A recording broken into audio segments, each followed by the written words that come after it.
the phrase that's striking me while we're talking about this is misery loves company. And it's almost like the people that are in charge of programming these algorithms understand that. And it's like the more they can push the videos that are like, you know, being put out by people who are stuck in victim mentality, the woe is me, the like feel for me, like let's connect together in our pain kind of videos, like trauma bonded. Perfectly said. like all of that stuff. If they use their algorithm to push that, they know it'll be successful no matter what, whether it's positive or negative. It's going to be successful because misery loves company. Yes. And people who are in misery are looking for that company. So it makes it, like what Cortez was saying, it makes you feel like the whole world feels that way, when really the algorithm is just trying to find all the miserable people and put them together. Exactly. Feed off that negative energy. Yeah. Well, we know that attention's currency. Attention. Like it doesn't mean the positivity's not there. It doesn't mean the positive posts and the people that want to come together as like-minded positive groups aren't there. It's just not what's being pushed. It's not what's being put to the forefront. It's really funny with that, because you look at it. I look at all the heartbreak stuff. When I went through what I went through, I was writing. My poetry is sort of writing about the heartbreak, but then heartbreak equals sort of victim mentality. You're right, Sarah. So you get that a lot when you're flicking through. Now I go, oh, I will not let you take my power again, for example, something like that degree.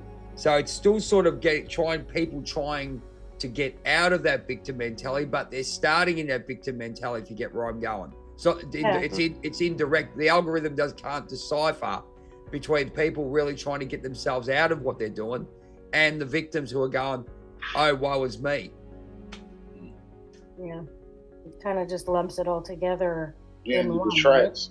Yeah, and it attracts. You know, like Diana just said, attention is currency. Yeah, it's attention. So, it's getting attention. It doesn't matter if it's positive or negative. It's still it's attention. You know. Yeah, it's getting. You see what I'm saying? And that attention is the freaking energetic currency. Period. You know, and to put it on another scale, you know, this whatever it is, that's all I'm gonna say. Is feeding off of so much negative energy, to the point where everything manifests here in a negative way.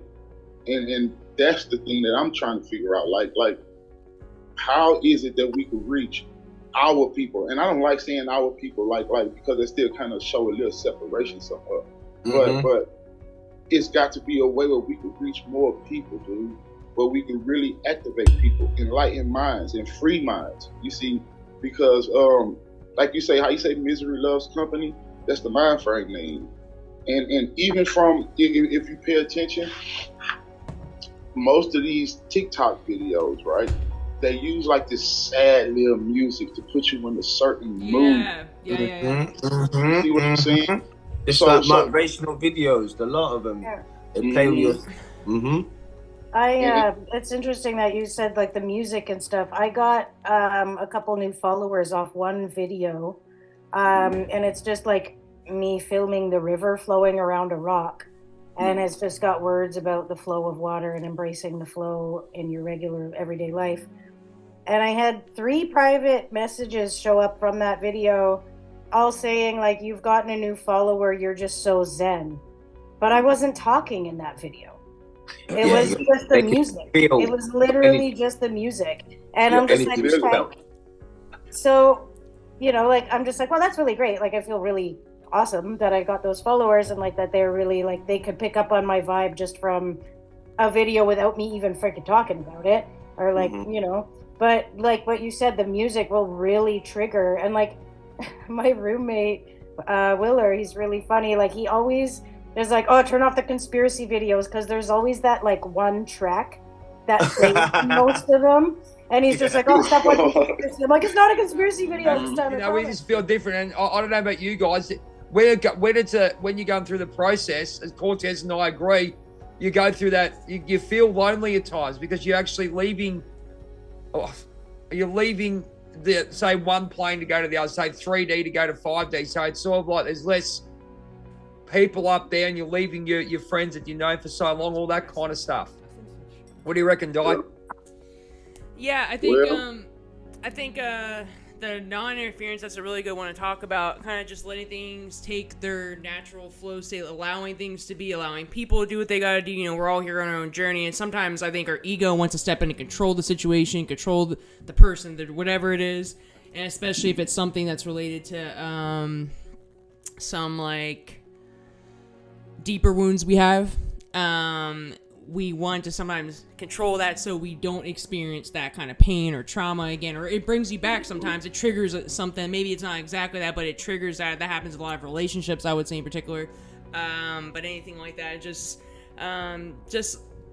allowing it. But it's hard because we want to hold on, but we're trying to control something that you can't control. And the more you cling on to something, and it actually repels the things you want and the outcome that you want. So I think it just allowing, and it sounds easy, just allow, but it's not easy for a lot of people, and especially people who have a lot of trauma in their lives or negative experiences, just a lot of emotional trauma.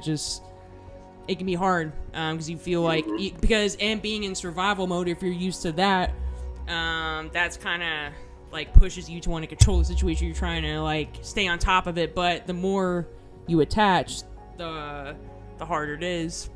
Well, it's hard for people because, like you said, Dana, it's hard to detach, but it's because they find that identity within a lot of things they're trying to detach from.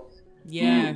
Damn, your identity is like rooted in it. Yeah, I know what you're saying. Yeah. So deep rooted that identity is in that, and they are their ego still. So detaching from things is one thing. Detaching from the ego is completely different. But it all comes hand in hand. It's like ascending, isn't it?